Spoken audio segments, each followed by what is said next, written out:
inside of it. Hello, everybody, and welcome to this week's edition of Sisters of Legacy. We're going to run our intro and we'll be right back.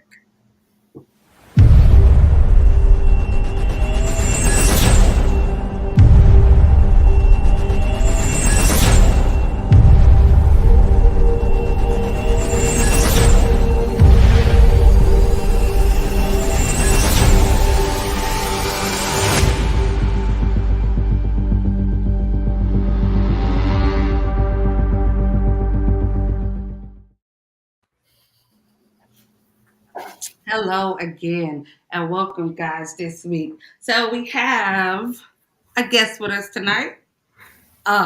She giving us a test run and see how she feels. She's sticking her feet in the water and dangling a little bit. So introduce yourself, guest. Hey, I'm Vanessa. What else you want me to say? I don't know. Hey, y'all. How y'all doing? It's nice to be here among the illustrious ladies.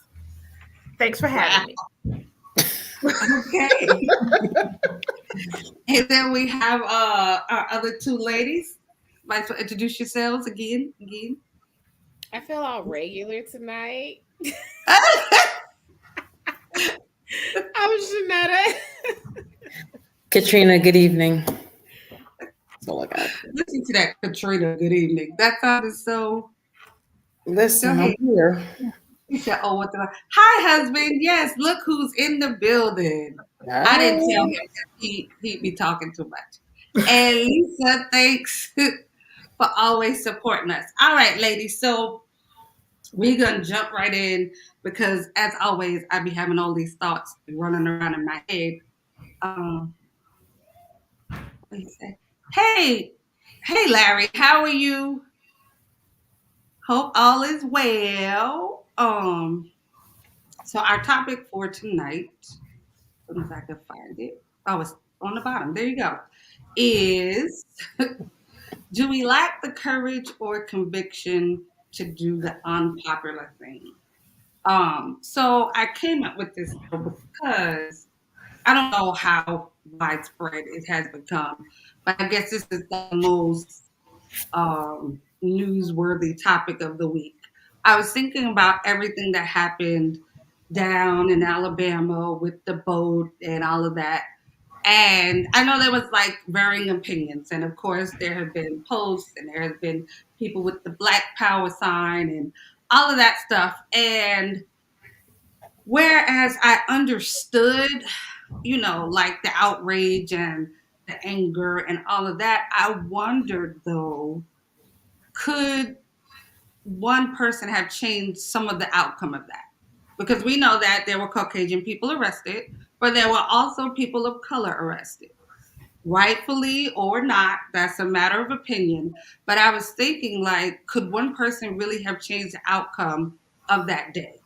Could one person, having the courage to say, look, whatever, could one person have changed the outcome? And it made me think about like our everyday lives. Sometimes, things happen and before you know it, things go on left. And sometimes we stand by and watch things go left. Is it because we lack courage? Do we lack conviction? Like, what do you think attributes to those scenarios? I think when you consider who's there and when you consider the dynamics of the situation, sometimes things spiral really quickly and it spirals quicker than you have I guess reaction speed. And when you're in situations where something spirals so fast and there isn't time to really have a reaction to change the dynamic or to change the outcome or the direction of the outcome, sometimes you're just kind of at the hands of, what has occurred. And it's about how you respond thereafter. Whereas other times you're sitting back and you are observing and you're like, well, if I say this, then, it's going to set them off. But if I say this, then maybe it'll calm them down. And our emotions is kind of what dictates that. Our how we feel about it is what dictates how we respond. If somebody's coming at me crazy, in that moment, I have two choices. I can either, respond and try to kind of de escalate the situation, or I can go with my knee jerk reaction and just do what I feel and go based on how I'm feeling in that moment. And I think that it's so many factors that play into that, because how I feel, what happened before that, how many times this has happened to me, who the person is that's coming at me, in a certain type of way, my background experience with them, what side of the bed I woke up on this morning. Like all of that can play a role in which direction I let this thing go, whether I de-escalate or whether I just like, here we are. Let's roll with it today. Let's do what we got to do. Um in Alabama, I didn't even watch all of the video. Like I've seen some highlights. I haven't seen everything, y'all. And then like where we are now with some of the highlights, I'm like, what chair? What they talking about? I'm like, who? Nobody had a chair. I didn't see a chair. I didn't see any of that. I don't know. I don't know how that situation could have been de-escalated. But you also have to consider the people who are not necessarily the victims in the situation and the role that they could have played in de-escalation, but the perpetrators, because you could be doing your very, very best to de-escalate a situation and the person coming at you may be doing their very, very best to attack you. And in that sense, you have to respond. You can't just let somebody all out attack you, and you can't just sit and watch someone all out attack someone else and not do something to assist or to help or to, go to the aid of the person that's a victim. If I saw a child being harmed, if I saw an old person being harmed, at any cost, I'm going to try to help them Right. as much as I can. And if that means that I have to, a couple of people, I'm gonna have to do what I gotta do to get this baby or this elderly person out of danger. So sometimes you don't have choices. Sometimes, we can do the work. Okay. Vanessa, you look like you want to say something. Well, I mean, I've seen bits and pieces of it too. And for me, like with everything that's heightened with, all of these racial issues, I think that's kind of what ignited everybody's passion to get involved. Because like from when I watched it, they say the beginning was like when the guy, it for me, it looked like one guy came up to another guy that was having a conversation, and all of a sudden you punching me in the face or wherever, it landed. And then whoever the other people was, when they got involved, I think that's what escalated the whole situation, because this man's getting jumped now. It's not no one-on-one situation. You know what I'm saying? Like you see somebody fight, you'd be like, oh, like, you might stand back and just watch if it's just that one person. Me personally, I don't think I would have gotten involved in that situation. But I mean, I wasn't there, so I don't know. But for me personally, I don't think I would have got involved. I probably would probably would have called the police. You know what I'm saying? Like I don't see myself jumping into that situation to fight. Maybe to try to break it up, but at the same time, you know what I'm saying? It's like, what are your realistic options? So for me, I feel like, I'm also a stranger to whoever is involved in the situation as well. But like, Shanetta was saying, if we talking about like a kid, or, like a man beating up a woman, or, somebody beating up an elderly person or a child, I probably definitely would have, been more amped to get involved and maybe pull somebody off of somebody. But like to get into an actual tussle with somebody, that's not that's not what I'm doing. But like I said, I'm a stranger to whoever's involved in this. You talking about my kids or something like that, then you already know, like, Yeah. It is what it is at that point. whole another situation, because I'm not asking no questions. Is somebody on my babies? So Okay. So let's bring it a little closer to home. Mhm. So how many times have you been in a situation and maybe it's a group of people you're with, group of people all parties involved, and something has happened. I don't know. Let's just say Trina and Vanessa, I'm with you two, and I start going off about Shanetta now. And it's something, and I'm telling you, and you clearly hear that I'm wrong, right? I'm the wrong party. Do you say that, or do you stand by and just allow it to happen? Like, I'm saying, like, in our everyday, when you think about um just what the word courage means. Like, sometimes when you stand by and you see things happening in real time, I'm talking about in your personal everyday life.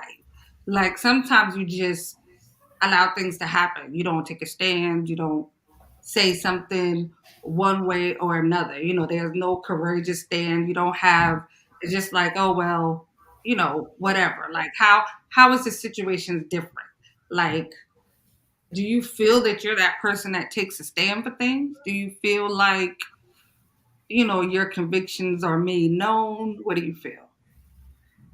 I mean, if you said that you're going off on Shanetta. I'm going off about her. Let's just say that. Yeah, off her. Yeah, off on her. Yeah, that's fine. I mean, if you're wrong, I'm gonna be like, well, Sam, do you really feel like I'm gonna start asking some questions and be like, well, did that really happen? Or well, how would you feel if I'm gonna try to, get involved and ask you some questions that may make you think or feel differently about the situation?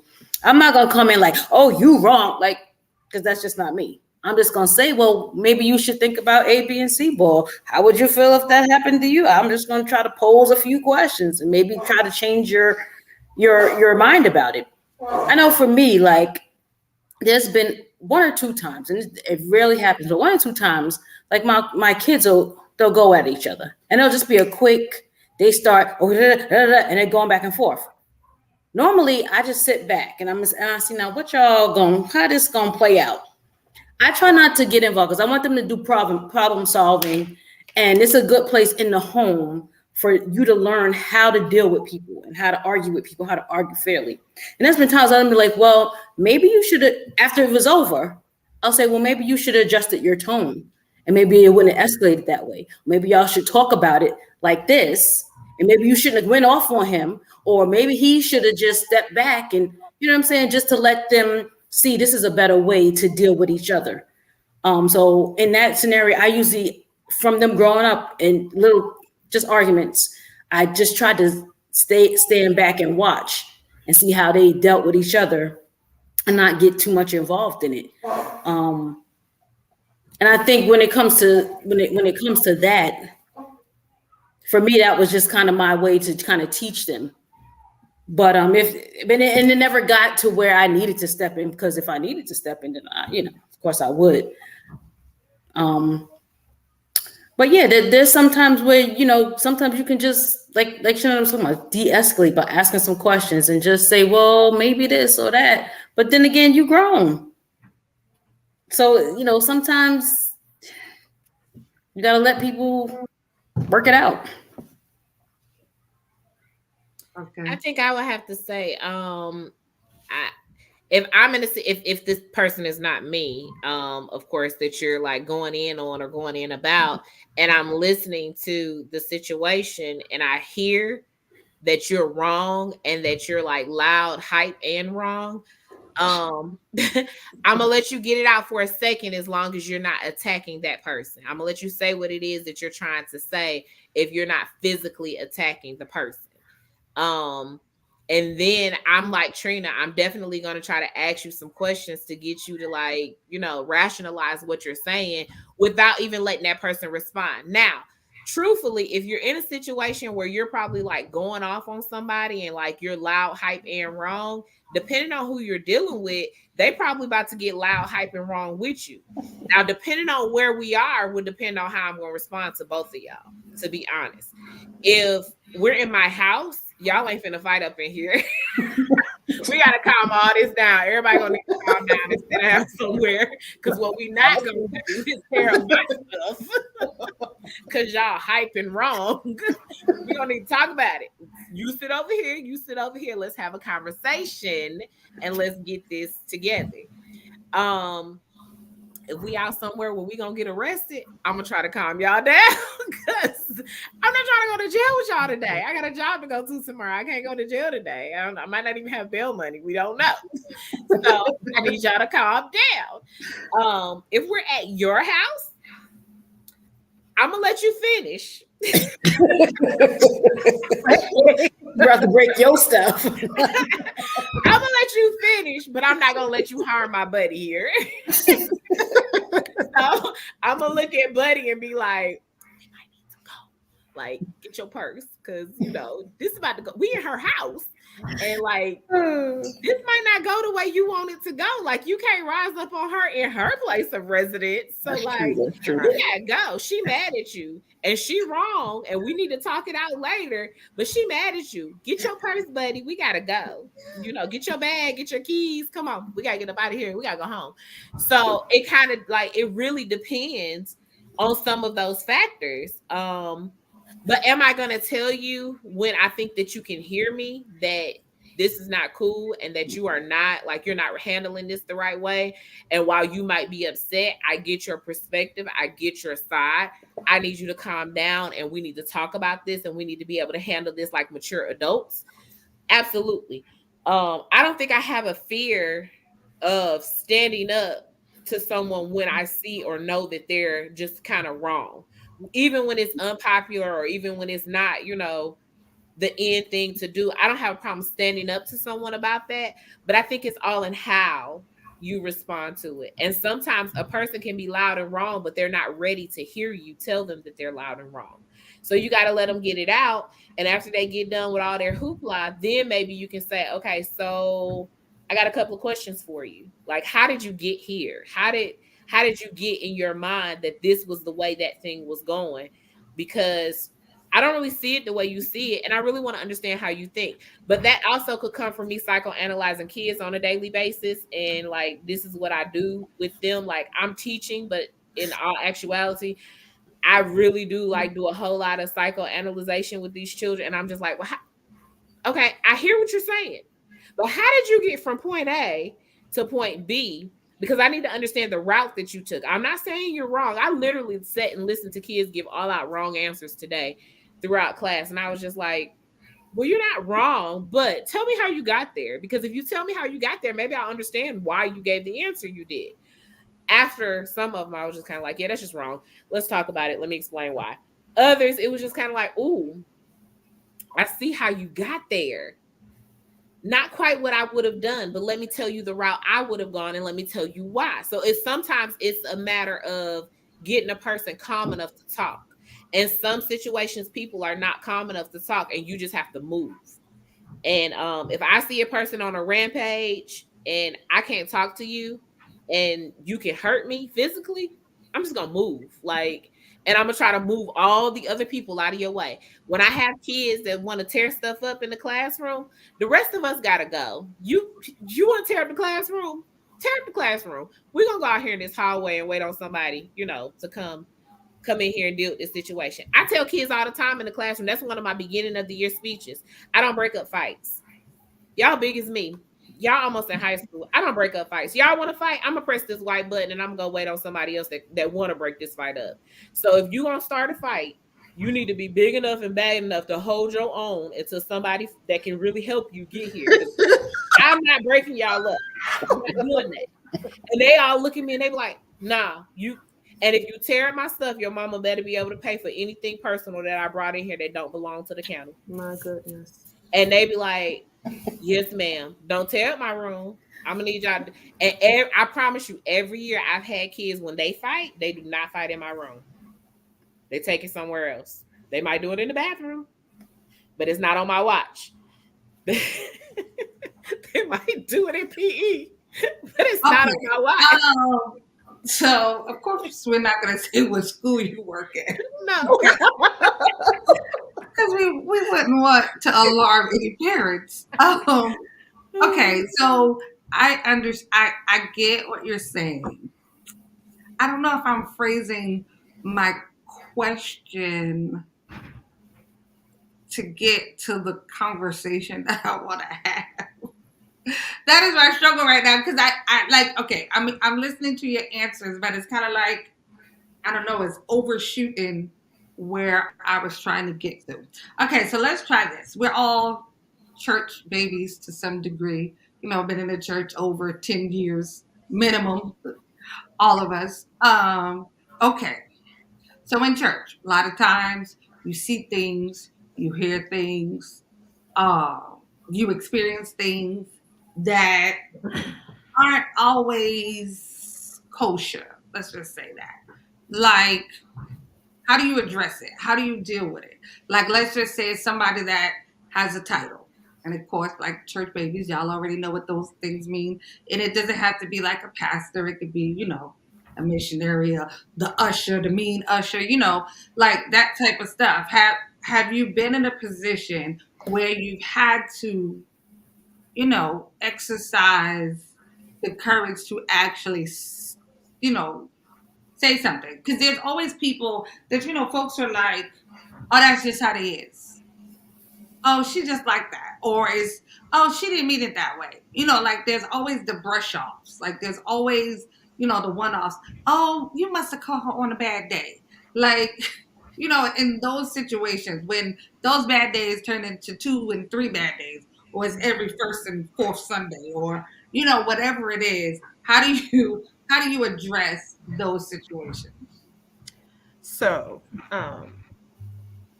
I have had some great experiences with these type of situations. Um, the older I get, the more I realize that everybody is a person just like me. You can hold as many titles as you like, and that's fine. But what you're not going to do is have me feeling uneasy about a situation and not be addressed. Um, so a church that I attended, because this has happened several times to me. So, whoever watching, you can feel how you want to feel. So, this has happened to me several times singing, which is why I have chosen for a long time to step down from singing. So, All right, Larry, watch it. so You said you um, can't say nothing to the I know mean me. usher. I know a me usher. My mom was an usher, so we're not going to talk about ushers. So yeah, but anyway, I love you, mom. Right. But like I've had to address issues because it's like for me, I felt a lot of times like people felt the way about me because I could sense it. You don't have to say anything. I could sense that either you didn't like me or whatever the situation was. So there were instances where I felt like I was overlooked. Other people sang, other people did things, and I was there and was not acknowledged, never had those opportunities, as well as um, they would come to rehearsals late and I would be there early. I would leave work where I'm getting paid to come to be about the Lord's business, and people be late and be stragglers. And initially, I wouldn't say anything because I'm watching. I'm just, paying attention to the dynamics, seeing what's going on. And then I would address it with someone else that I could talk to first because, I'm a lot. So I need to make sure when I address the situation with the whoever that I'm not just imagining it all in my head, if that kind of makes sense. Like, I want to make sure that, I mean, my feelings are valid because they're my feelings. But in the same token, I just want to, run it by somebody and, make sure that when we have this conversation with whoever, that, I can get some help with how to present what needs to be said. Because I'm not going to be quiet and I'm not just going to go along with it. I'm not just going to ride out with it. So in those instances, I talked to um, the minister of music about what I was feeling. And he was like, well, if we tell everybody who comes late that, this is unacceptable, we might not have anybody on the team or whatever. So excuses was made, for what different people did and how, how we handled this, for me, it was pretty serious. Like we singing, we doing whatever we doing. I feel like if I could be on time and I can do whatever to contribute, everybody should be held to the same standard. Because I don't think that's a lot. I think that's really small and minute. But he kind of brushed it off like, oh well, they sing all the time. They sing every Sunday, and it's okay. And I had to address it and be like, no, that's not okay. Like these things need to be addressed. And he listened and he was like, okay. And nothing happened.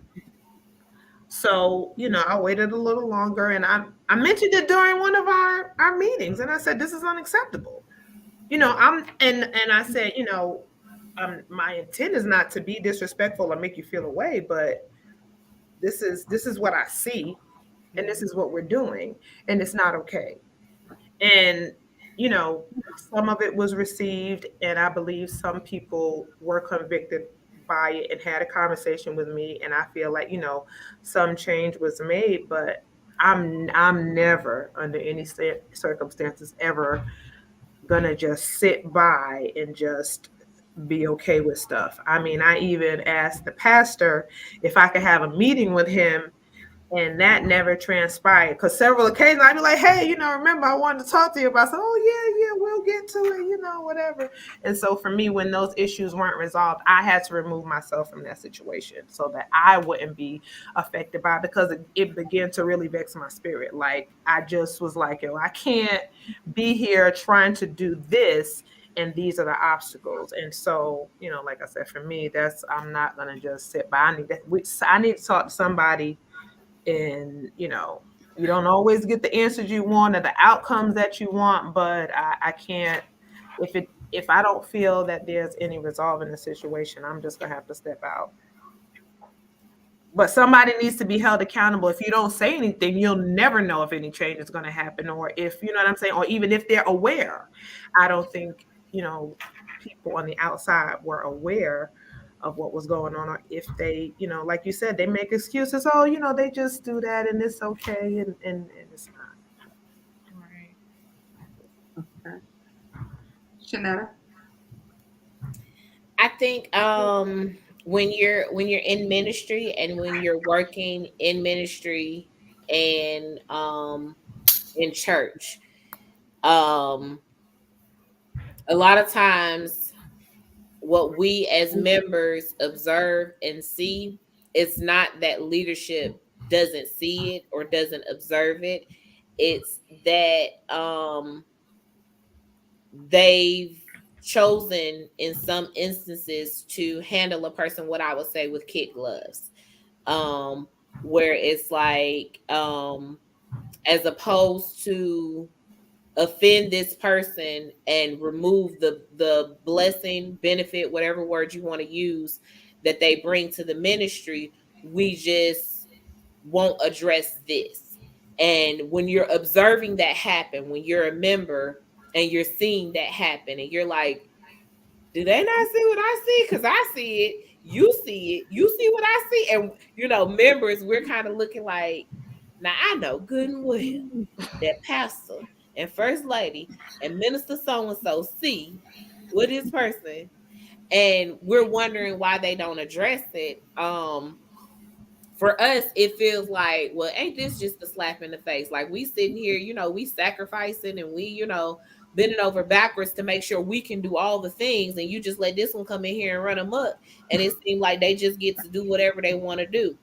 I have asked that question. I've had this conversation probably more times than what I really want to, to be honest. And I think that it's just a side of ministry that we all know exists, and that sometimes you need people.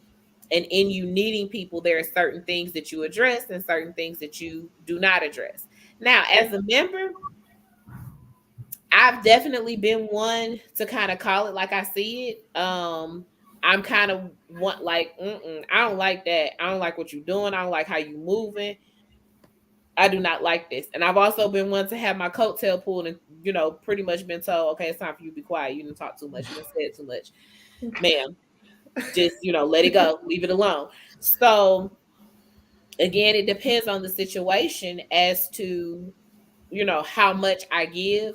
And my husband is a good one to kind of be like we were literally in a situation in front of the congregation, and someone did something, and I was on go. Like I'm about to respond in front of everybody, in front of the entire congregation. And he literally had to like chest move me.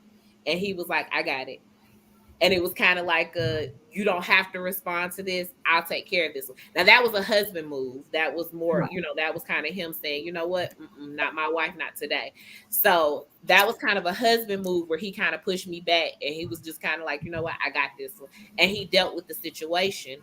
Um, but I do think that there are moments, and I don't even really know how to word it just the right way, to be very honest. But there are moments where the leadership can't always address everything. They see it, they know, but they can't always address everything. And sometimes we're not privy to why they can't address everything. Um, and I've seen that happen. And then later on, maybe you get that inside information. I have later on gotten the inside information, and I'm like, oh, now I understand. And then I realized, and this is why you were called to be the pastor of this church, and I was called just to be a member. Period. End of Still discussion. down. Because yeah. So I mean, there are moments where like you just, as time progresses, you just have to realize that yeah, they see it just like I see it. They're not blind. Nobody is like, when you see that shady person that's just doing all kinds of shady stuff, and it's just like, we're supposed to do that at church. Like that's not how you, who act like that at church? And you see them, and you see it, and you looking at your friend or whoever you like, do you we okay, I'm not crazy. You see what I see? Okay, we see this. And you're sitting there like, how come nobody is saying nothing about this? How come nobody is addressing this? Sometimes we just don't have that inside information, and we just, gotta sit back, buckle up, and stay in our lane and pray, because that's where prayer comes in, to like, because I pray more times than probably y'all would ever think, to Lord, let me keep my mouth closed. Because just Lord, just make sure it's on a day that I don't have all the things to say, Jesus. You know that your child has many things to say. Just let my words be tied up, make me cough or something when I'm trying to say more than what I need to be saying, Jesus. And I just keep it moving. And every time the Lord just shows up, like just every time. Just take my voice like Ariel, like Ursula did Ariel Oh Lord. in the movie. Just don't even let me be able to say nothing, Jesus. Well, I will interject and say I have learned in those situations as well, like especially with the last one. And what I learned was that there were things that God needed to show me about me in those situations. You know what I'm saying? So even though, like, I felt like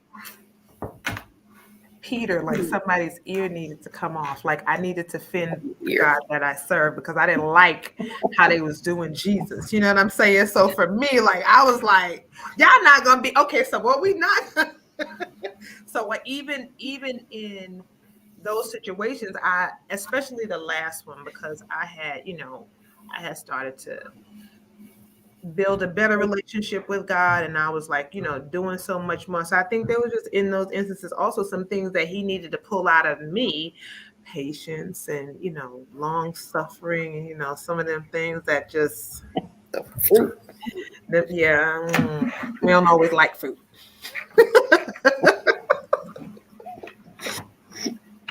All right, Trina.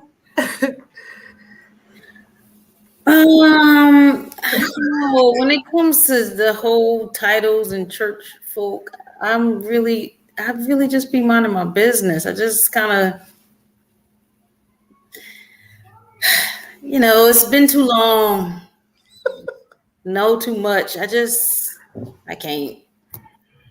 Like, I don't address I just don't, because it's like Vanessa and Shanetta was saying, when it really comes down to it, is I guess you got to kind of think about it like the whole wheat and tare thing, because sometimes you are not the one to do the separating, and sometimes you just got to let it rock and be like, okay, well, because like Shanetta said, you're not privy to everything, and sometimes You just have to say, well, you know what, Lord, you have to do the separating between who's doing what and right and wrong or whatever, because sometimes uprooting that tear is going to uproot the wheat at the same time. And now you got, people who has experienced additional church hurt, or somebody that, really needs to be here receiving. And now because of this, it's a whole new situation. So sometimes you just got to be like, here we are. And I'm already at here we are at this point in my life. So, well, that's what y'all doing? Okay, well, I'm here for praise and worship. Give me the word, and I'm out the door. But y'all already know that. I just really get involved. I'm just here to- Okay, how does that how does that play at work? So the same scenario, like how does your convictions play at work? Because okay, so let me ask you guys. Let me ask you something. So let's just say again, all of us are church babies, we believe in Jesus or whatever, all of that. Um, would you own a liquor store? Mm. I couldn't own a liquor store because I wouldn't even know what to sell. Like, I mean, beyond that fact, like I'd probably be buying all the wrong stuff, and people would be like, "Girl, your store is not gonna make no money." No, I couldn't own a liquor store. Yeah. I'm I'm not clueless. saying run it. I'm saying own it. Like say somebody, I don't know, you knew somebody they died and they had a liquor store was like, I leave my store to Chanel. It's already fully staffed, somebody else is running it. Could you own a liquor store? I couldn't.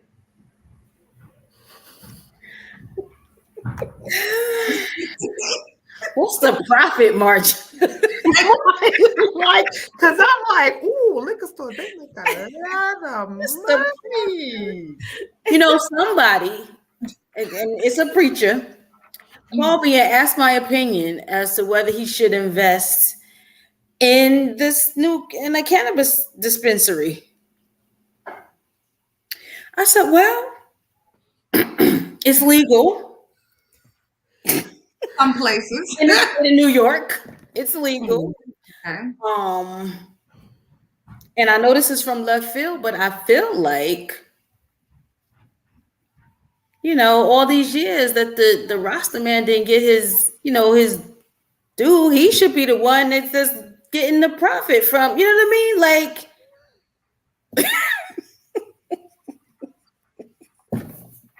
well, all these other people coming in and getting all the profit. Meanwhile, he and risk his whole freedom to get you your. What kind of? Okay, never mind. But what I'm saying is, it's legal. Should you make your profit from it? I mean, I don't know. I think I that mean, if you're investing and it's profitable, I don't know. I don't know. It's something to think about. It's something to pray about. I think it's a matter of your convictions though. Like if it doesn't really bother you as a Christian, or for you to decide, okay, this is what I want to do, this is my business, this is the direction that I'm going in, then I don't think that it's a matter of whether I think you're right or whether we think you're right. It's a matter of how you feel about it. What you have your own personal relationship with God. What is God telling you? If He tells you walk away and this is not what you're doing anymore, and you stay, then that's between you and God. Right. If He tells you, my child, do your thing, make your money, my child, do your thing, make your that don't have nothing to do with what other people's judgment of you. And I personally wouldn't judge anybody because I think that that's on you. That's between you and God. That's your conviction. And I'm not gonna be like, well, I wouldn't do that. You ain't got no business doing A, B, C, and D. That is between you and God. Many of us have careers, past, and experiences and things that we've done that as we come closer to God, some of those things change for us. And some of those things, God is like, okay, this is how I'm directing you.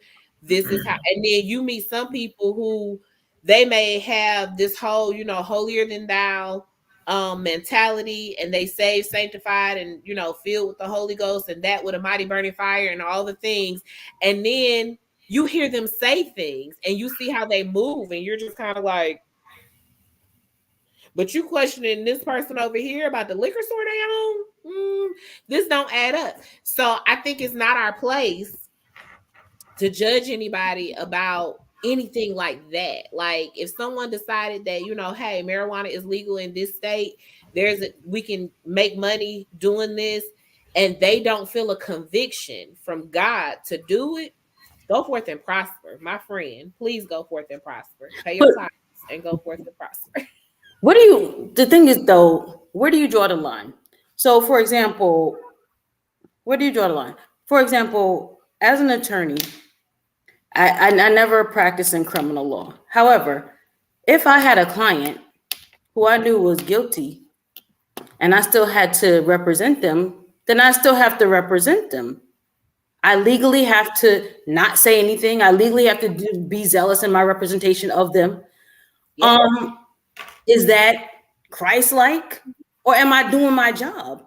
doing your job. I'm just doing my job. There's been times, even representing um an insurance carrier. I represent an insurance carrier, and I walk in there and I have to cut off this person's benefits. They can't get treatment. They can't get their money. We coming up on Christmas, and I'm feeling bad because I don't want to stop their benefits, but I don't have a choice. You know what I'm saying? So it's just like I have to represent my client who's the insurance carrier. So what I'm gonna do? Lose my job because I'm trying to be, a good Christian and make sure this person has their Christmas money? You're gonna have to talk to your family because I got to cut these benefits today because I'm gonna need to get my check at the end of the week. You know what I mean? It's just like, where do you draw the line? You have to do what you have to do. Yeah. You know. I think that in every career field, there are things that could cause us, if you really like try to start paying attention to it, in any career field you go into, there is something that might be like a challenge with next to your faith, a challenge next to what you believe. And you have to learn how to create a balance and even ask God to help you create a balance of my conviction and what I believe versus what I need to do when I go into my place of work, into my professional field. Because, like, you could say the same thing about doctors and certain procedures that they perform and medicines that they give. You could say the same thing about a therapist and the type of advice or the type of guidance that they give, or even the clients that they take in. You could say the same thing about from the convenience store, but what if I own Outback? What if I'm, a regional owner of an Outback and we sell alcoholic beverages in our restaurant, or any type of restaurant that sells alcoholic beverages? We got to get a liquor license in order to operate. Like, that's a part of, like, I have to go to the county and apply for a liquor license. I mean, so there are so many career fields and so many things that we could say, oh, well, if you're a Christian, you can't own a restaurant, you can't own a local corner store, you can't own a gas station, because the gas stations, first of all, the prices are too high, and furthermore, so they're robbing people right there anyway.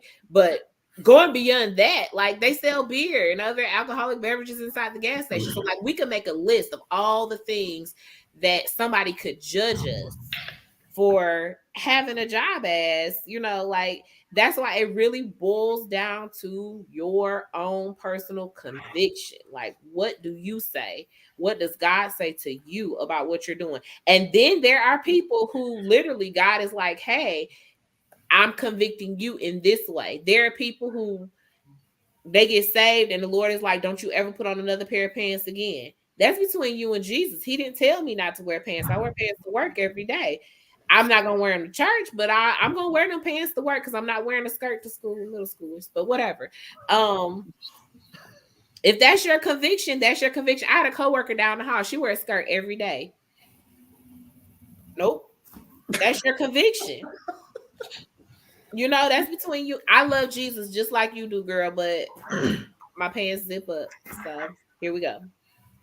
So it's your conviction. You gotta choose. Well, thanks, ladies. I'm on in the liquor store. I appreciate y'all so much for that. You helped me make a decision. If somebody say, "Yo, don't put my name on the front," because and not even because I don't want the next Christian. I don't want nobody trying to come get no money from me. I'm still Vanessa with a regular schmegular job. Don't mess with my regular. You know what I'm saying? But I agree. Like if he convicted me about it, but yeah, I'm game for the liquor store. I'm also a late member, so you know. I'm just like, I ain't nobody. I ain't no bishop's wife, no pastor's wife. You know, you don't know Apostle where the Lane Lord looking gonna second lead for me. you. So you know. Layperson. You don't know where the Lord's path gonna take you. Okay, so basically, so there. So are you saying there's times that your personal convictions don't matter? No, no. You know, I something you said really brought something to me. Like we're so many different things to so many different people. You know what I'm saying? So at one point, I was someone's wife. I was a mother. You know, I'm a nurse. You know what I'm saying? You have all these different roles that you play that still make up who you are. And so I know for me, I internalize a lot. So even while you guys were talking, I was like, would I own a liquor store? Like somebody actually was talking to me about it, and they was like, you know, if I came into some money, I would get a liquor store. And I was like, you know what, that's a great idea. You could definitely make a lot of money like that. Now, was that my first thought for what I would buy if I came into some money? Absolutely not. But I mean, if somebody gave it to me, you know what I'm saying? I wouldn't. I don't even know if initially I would be like, somebody just gave me a liquor store and be like, okay, well, you know what? I'm not even. I need to go on a 7-day fast. You know what I'm saying? That may not just be right where I go initially, because then I'm like, okay, a liquor store, where is that? What kind of money they making? You know what I'm saying? And then all of a sudden, that conviction, you'd be like, you really? No, it's not. Okay, who can I pass this on to? Who can, you know what I'm saying? Like, so for me, yeah,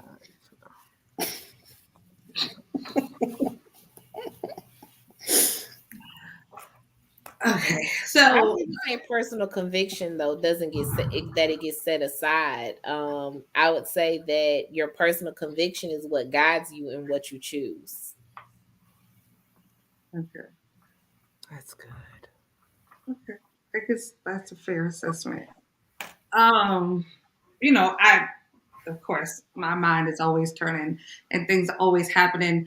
And now I don't know, maybe because I'm getting older, it seems like sometimes things are happening in slow motion, and it's Mhm. like while things are happening, like my mind is like, oh, I see that there. Oh, I see how this could go left, or I see how that went right. Like I'm always having those moments when things are happening, when people are talking, when people are around me, or whatever. I'm always thinking about that, and I'm always thinking about, um, it's almost like double dutch. I'm thinking, do I jump in here and say something? Mm. It's kind of like, do I? Don't I? Do I? And I have those moments a lot, especially as of late. It just seems like people be monkeying all around me. It's just like monkeys everywhere. They jumping, they swinging. It's a whole circus. And I'm always faced with the, do I tell the monkey to get down? Or do I just act Enjoy like the I show. Give them a banana. right, like right. Do I join in with the circus? Like if I join in the circus, like what does that say about me? Like you know what I'm saying? Like I ponder these things a lot in my head, especially with these daggone kids. Because sometimes they start swinging. That's a whole nother topic. But so when that happens, like when I'm having these thoughts, like I always wonder how many people have those thoughts, how many people have those moments. Like, you're thinking, is this like a personal conviction? Should I say something? Is this the point where I stand up, let my voice heard? You have, I know I'm dramatic, even inside my own head. Don't worry about it. You have all these things that go on, and I wonder, do other people have those? And then, are you in a space where you realize that's what's happening in your head? Like, it's a battle of courage versus conviction. Like, you can still be, have your personal convictions, and and not feel like you punked out in the moment because you chose a different path. Like, I wonder, like, do people talk about those things? Do we talk about those moments where you feel like, oh, I missed the mark? I should have said something. I should have took a stand here. I should have allowed my voice to be heard, and you didn't. Like, how many times have we had those moments where you've thought about those things? You know what? I should have said something. What, that usher, I probably should have told her, like, enough is enough. Like, or at work, the co-worker that just always invades your personal space, even when it's a woman, because sometimes they just don't get, like, give me 6 feet. Just stay over there. Like, and in those moments, instead of saying something, you kind of just, slink to the side every time you see them coming. Like, because I'm the person that's like, okay, tomorrow I'm gonna tell her, you don't stay here behind on the other side. Like, I'm that person. Like, I'm going to say something, but like I said, the older I get, I battle with that a lot. Like, do I, should I, what does that make me look like if I'm the only person that's always saying something, right? Because, like you said, Shanetta, everybody see this. Everybody see the monkeys. You can't miss the monkeys because they monkeying, and nobody else says anything. Like, so Mm-hmm. do you, do I want to be the person that's always the one with the bullhorn, like Saturday? Like, do I want to be that person? Like, I think about those things. So, like, are those things that you ladies struggle with, think about? I mean, we all may be a little, we all kind of in the same age range. It's a few years, between everybody. So, are you having those moments? And, the older you get, do you find yourself having those moments? Or is this like, it just is what it is? But Mine is first, more but of, first, I'm sorry, go ahead. Sam, you didn't answer the question about the liquor store. So, what would Yeah, you what do? you doing? What I We need to listen. know. Well, okay, without getting myself in trouble, I'm gonna say this. So I've been pondering this question for several months now for a couple of different reasons, right? And for me, if someone gave it to me, like, because of what I want to do with myself and my time, I'm sure I would probably sell it. Like, I would, or give it to somebody else to run. I don't know that it would be something that I would be interested in. And then, just as a disclaimer, my husband is kind of like a minister, so then I'd have to use like my maiden name to be like, nah, okay. I hope he didn't see that, but I'm just saying, like, for me, I don't think it would be something I would be interested in, because I don't like the whole buy, sell, like, that ain't my type of stuff. I don't ever want to sell anything. I don't like to sell stuff. So for me, it would just be some money. Like, I don't know that my personal conviction would stop me from owning it, but I'm sure my husband would. I don't think he would fully be into it. And since I was married now, I'd have to I guess I would have to take that into consideration. Or at least that's what I'll say for the cameras. Hmm. Okay. So, ladies, have you found yourself having those moments? I would have to say my moments are more like, oh my gosh, Shanetta, you should have just shut up and just minded your own bit. Because like I literally say to myself so many times, I said it out loud a couple of times at work, like, I'm just gonna start being quiet and just letting y'all do whatever it is that y'all doing around these parts. Cause like every time I give my opinion. So I think mine is more the opposite, like where I'm just like, you know what? Let me go mind my business because I'm really telling y'all too much and saying way too much at this point for people to not be listening to me. So I'm gonna go over here and mind my own business and do my own thing. That's where I tend to fall in the whole. All right, then y'all ain't listening anyhow. I got you.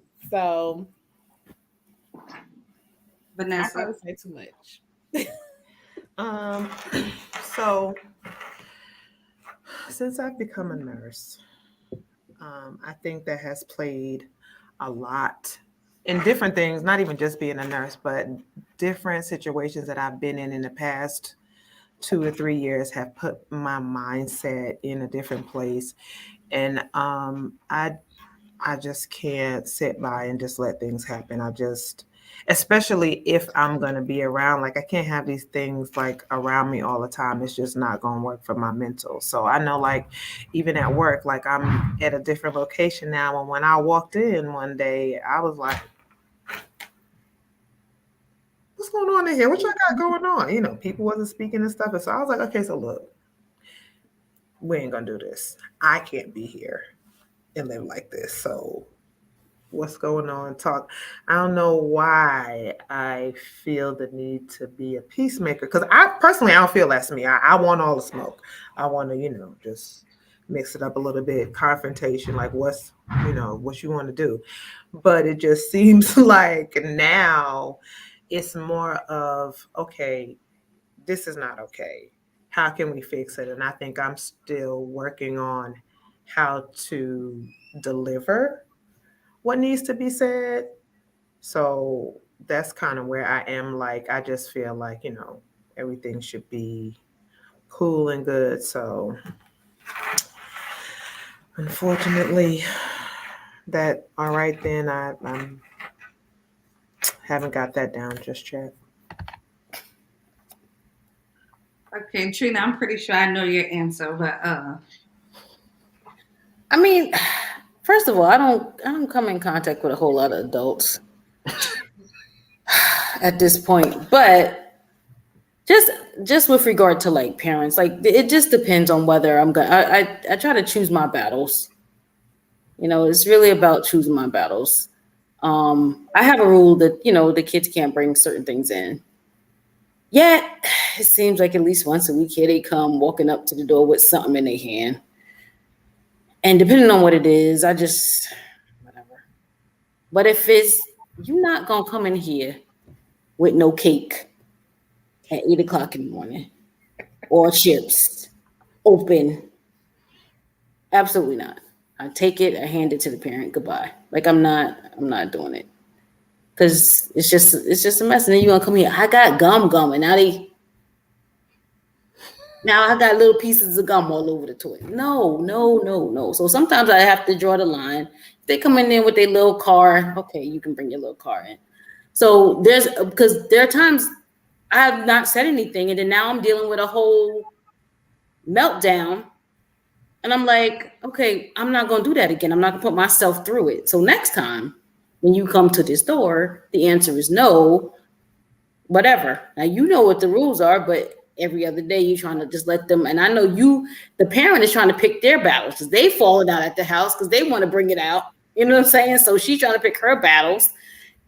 Okay, you can take that, but now you can put your shoes on.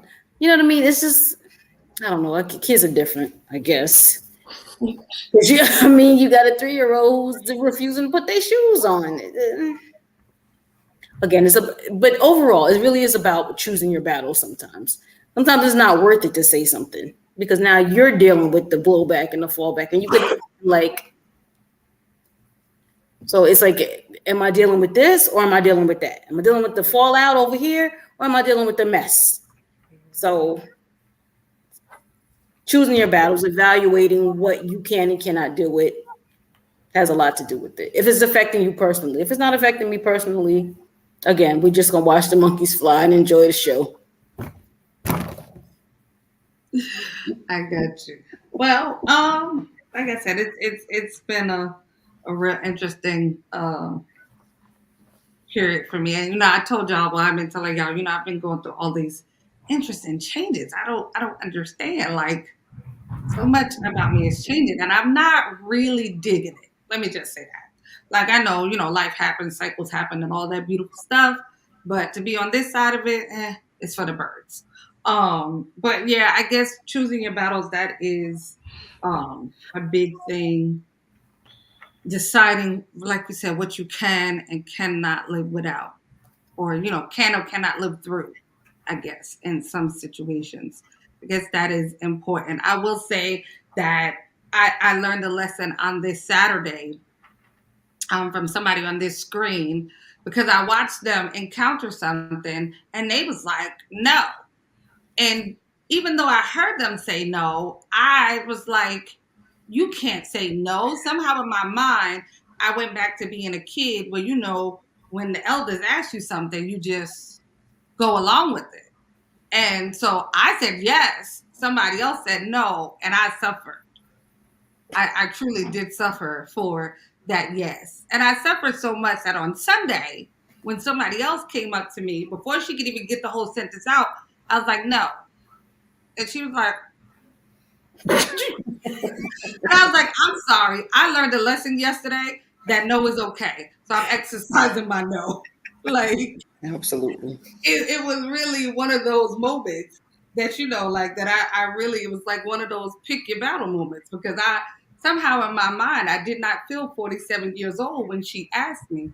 Somehow I think I went all the way back to being a 17-year-old in church, where I when saw the that elders happen. ask you, they're not really asking you. It's more I saw like, that happen. I saw Follow that happen live home. in action. Like it was like I saw that 17-year-old Sam sitting there. Like, yeah, I saw that happen yeah, live. and she abandoned her. Just I did. just for the record, I she did not. abandoned her. But I mean, in all seriousness, we do have those moments where we really do have to pick our battles, and we have to decide between our personal convictions and the moment. If it's the moment, if it's the hill you really want to die on, like, is Mhm. this the hill you want to plant your flag and die on, or is this one of those moments that you can let roll by?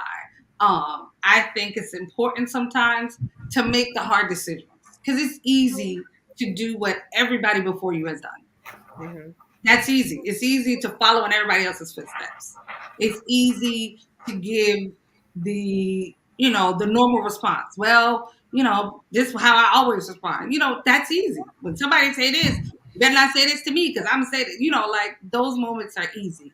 I feel like it's difficult to make the unpopular decision, or it's difficult to say, okay, well, everybody has went left, I'm gonna go right. Just, like, those moments can cause some difficulty. And I think it's okay sometimes to do something different. It's okay to make a different decision. We talk about decision making all the time, and how it affects us, how it affects our children, our spouses, our friends, our jobs, our communities.